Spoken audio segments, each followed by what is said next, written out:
Could you imagine your entitled parents demanding you to pay for somebody else's rent? We'll get to that in a bit, but first, Mom kidnapped our kids and said she didn't know it was against the rules. So my wife and I have 2 kids, a nearly 3-year-old and an 18-month-old. We want a cruise to the Bahamas for 2, meaning the kids couldn't go. My mother volunteers to watch the kids. Great, it's all settled. We're going to get away for a week and have some time for ourselves. As the date approaches, Mom starts talking about having the kids at her house for the week. We told her we were under the impression that she was going to be at our house. All the kids' stuff is here. Our home is a single story and easy to track the kids in. It's significantly closer to all of their doctors for emergencies. We're talking 20 minutes versus an hour and a half. And our house is baby-proofed, where hers is not. So we said we really felt they should be at our house, and if that didn't work for her, we would make other arrangements. She said our house was fine, but days later says she would like to be at her house because my siblings who still live with her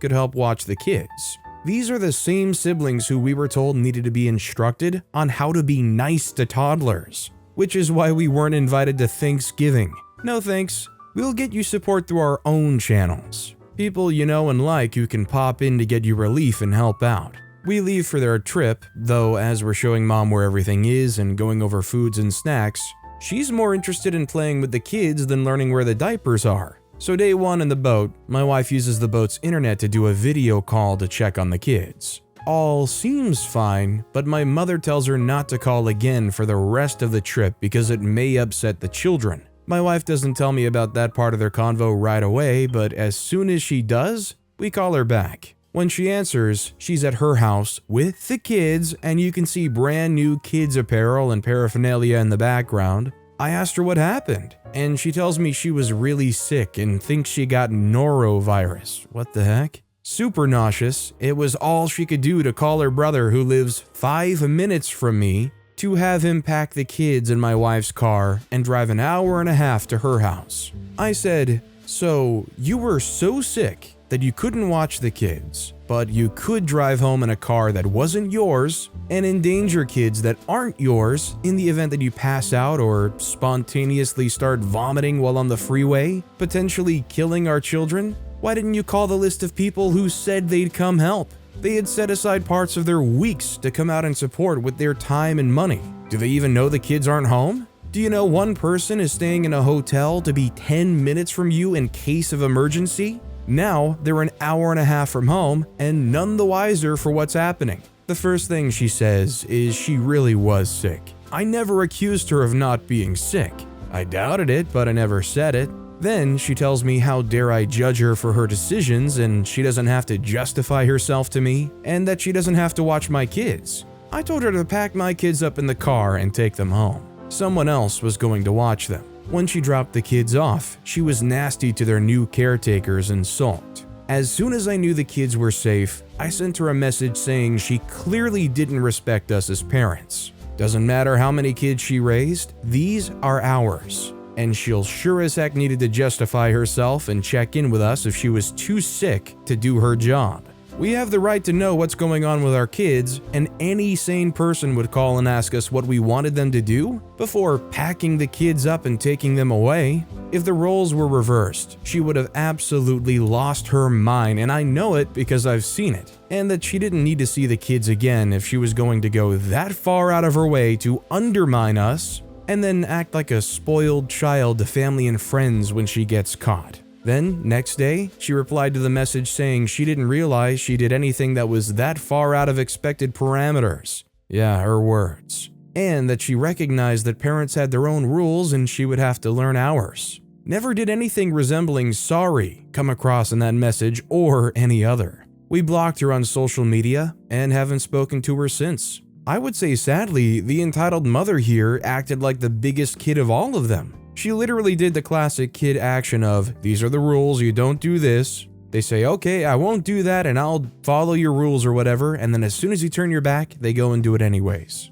Also, hi, I'm Steven, and if you can't get enough of these entitled parent stories, why not hit those like and subscribe buttons down below? Our next story is, my mom is doing harmful things to my dogs, then ignores, makes fun, or yells at me when I tell her to stop. I have 2 dogs, a tan mutt dog, 11 years old. and a black shih tzu poodle mix around 11 months. My mom is kinda insane. She gets mad over everything, yells constantly, and makes fun of just about anything a person does or looks like. This, of course, had leaked over to the care for my dogs. I'm 16 and go to school Monday to Friday and work Wednesday to Sunday, so she usually takes care of them for a few hours after I leave for school in the morning, before she goes to work herself, and a few hours at night before I get home from work. Beyond that, I have full care for the dogs and want to keep it that way. In the few hours, she takes care of them, though she does a lot of stupid things when it comes to the care of the dogs. The first thing that she does the most is how she'll feed the dogs random human foods that they can't eat without being sick. She specifically gives them sugar. She told me that she gives the dogs pieces of her sugar-covered donuts, leftover pieces of my breakfast, French fries, and French toast sticks.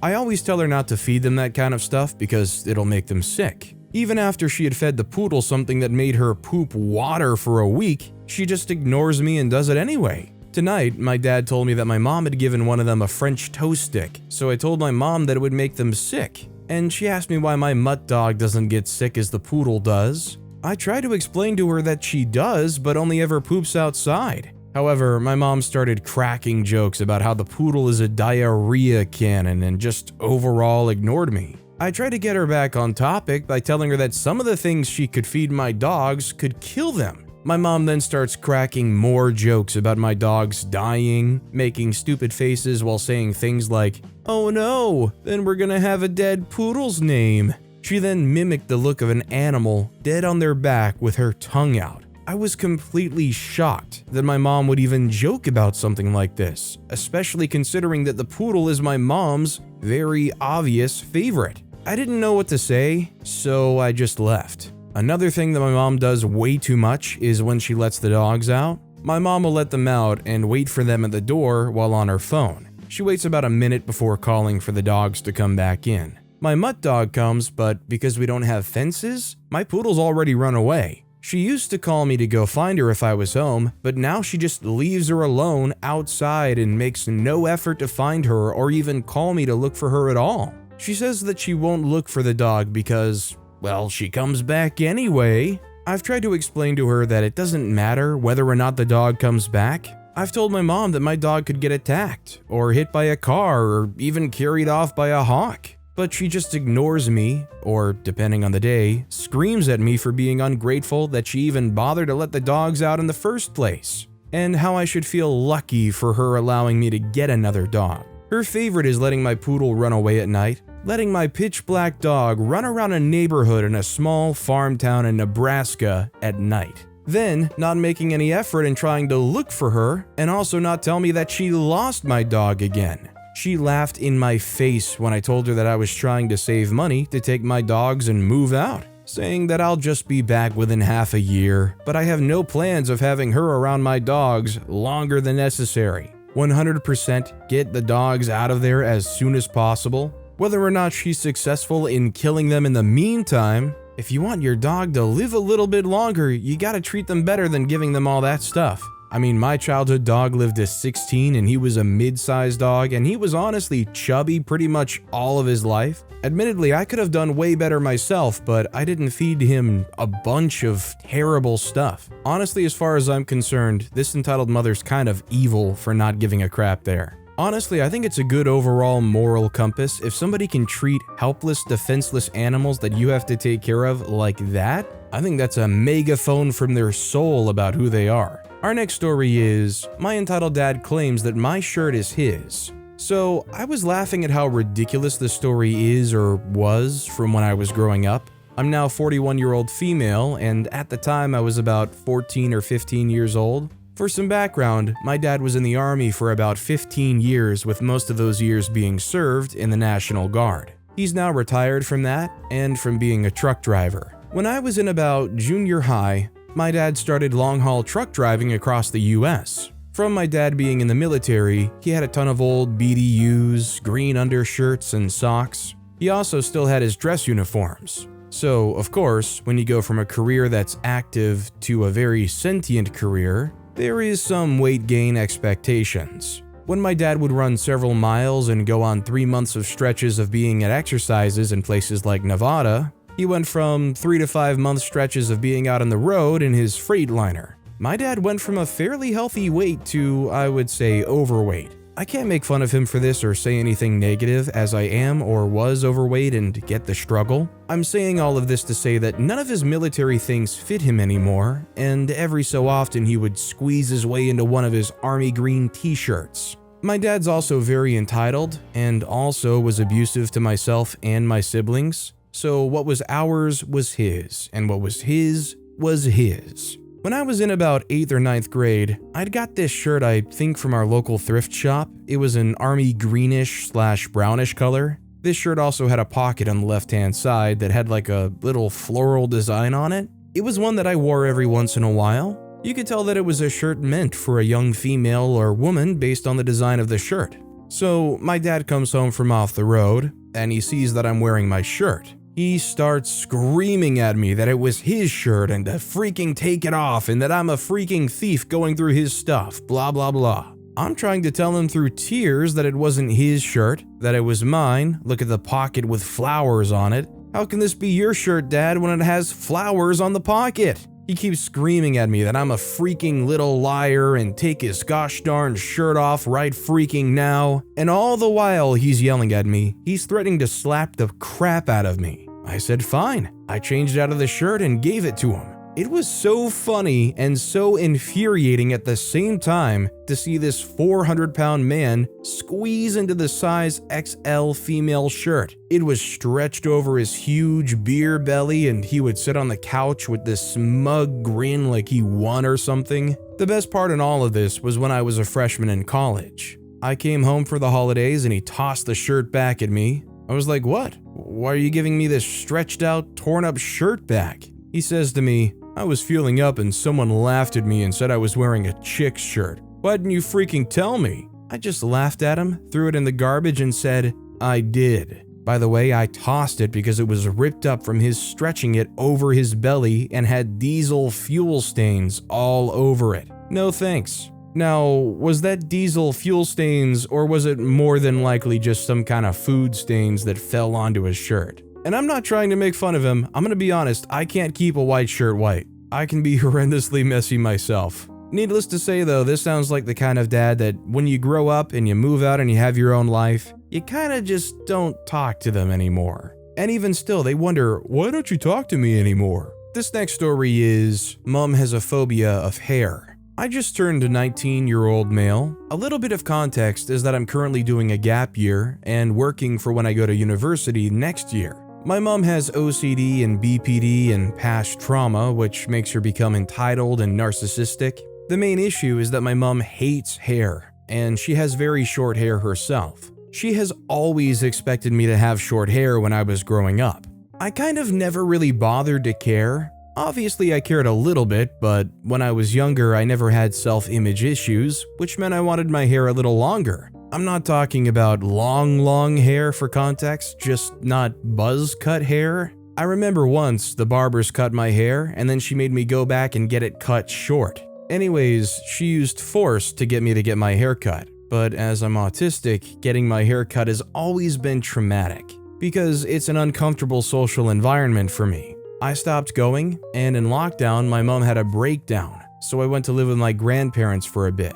But since my grandmother didn't want to look after me anymore, I lived with my auntie for a year, which I found to be bad because my auntie could be volatile, and it all felt temporary. Anytime coming home was brought up, my mom would try and guilt trip me into cutting my hair, and that was always the plan. Not her getting help or accepting me for having hair that wasn't a buzz cut. Whenever I would refuse, she would call me names like a tramp, talk about my hair looking a mess, bird's nest, etc., etc. I finally came home over Christmas, just gone, but it soon became about my mom, so I stayed with my grandma a few nights when she got bad. But one night it got so bad that she took an overdose. It got serious with my dad saying to me he doesn't know what to do with me because he'd exhausted all options with me and throughout my childhood never defended my mother's behavior, just told me to stop and would tell me privately this was because challenging my mom would mean she would hurt herself. During these few days, my dad tried to scare me into saying I have nowhere to go, and I kept telling him there's no way he'd see his only child homeless,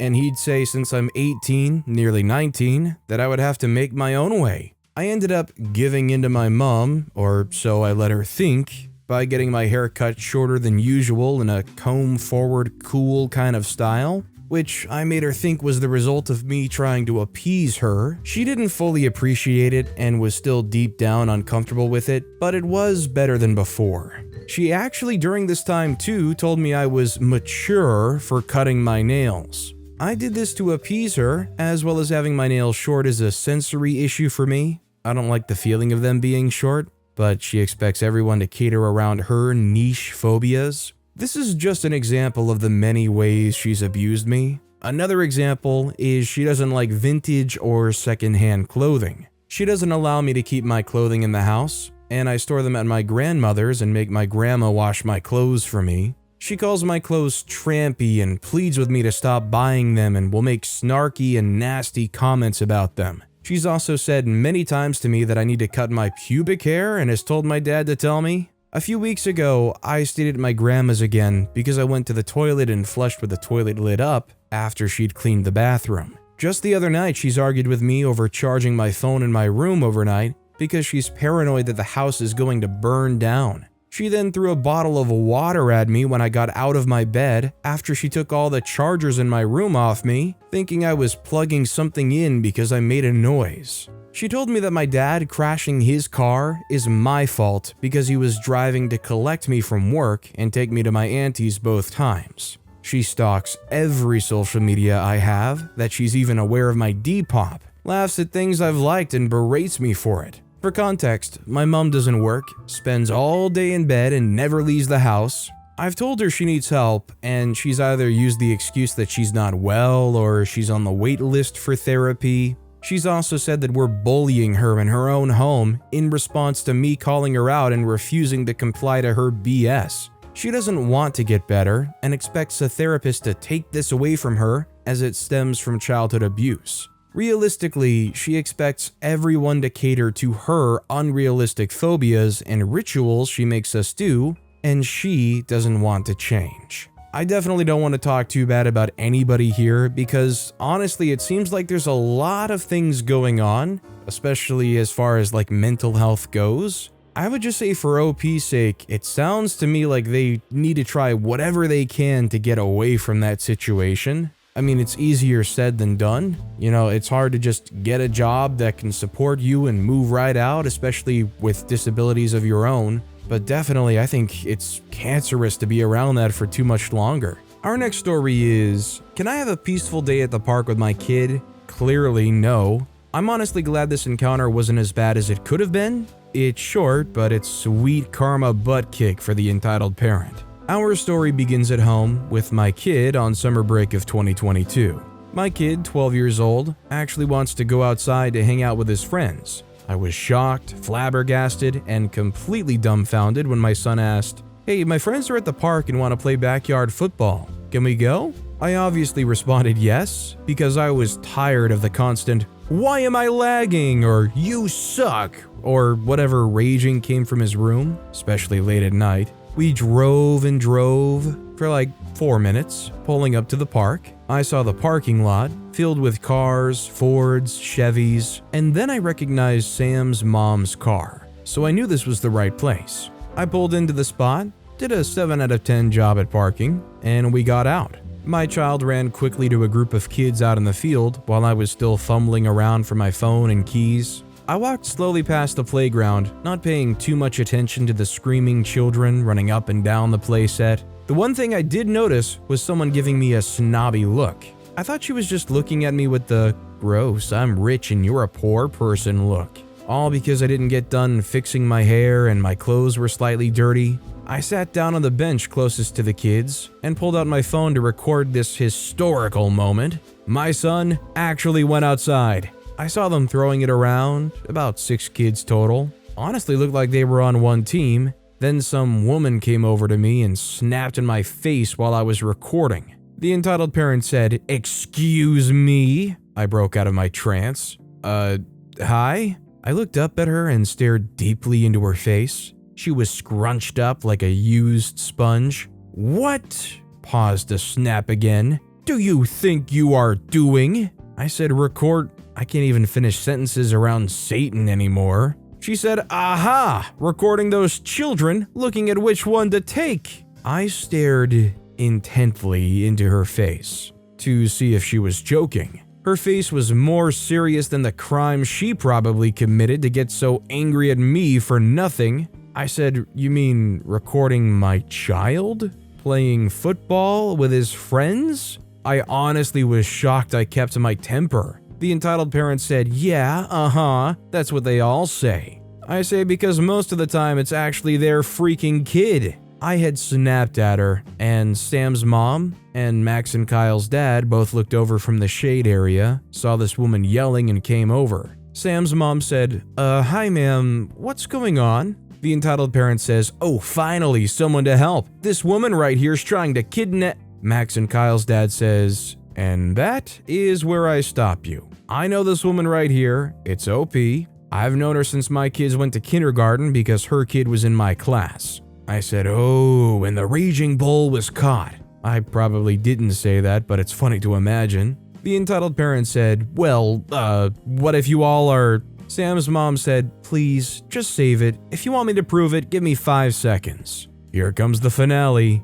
Sam's mom says, "Hey Sam," and one of the kids looks over. Sam says, "Yeah?" And that's the icing on the cake. Sam's mom says, "You know this woman right here?" Sam, Kyle, and Max says, "That's OP's child's mom." Max and Kyle's dad says, "Thanks Max and Kyle, we just needed to hear from Sam." Kyle says, "Dad, who's the crazy lady right there?" The entitled parent said, huh? The entitled parent was shocked, flabbergasted, and completely dumbfounded. We had just exploded her whole ego. She said, "You need to raise your kids better, calling strangers crazy lady." Max and Kyle's dad said, "Well, is he wrong?" Said, oh my, this is hilarious. I wish I was recording." The entitled parent walked off, but one of the kids from the playset came over. The embarrassed child said, "Can I play with you guys?" Max said, "Why not? We only have 6 people, come on." The entitled parent was looking over at us constantly, clearly annoyed about losing.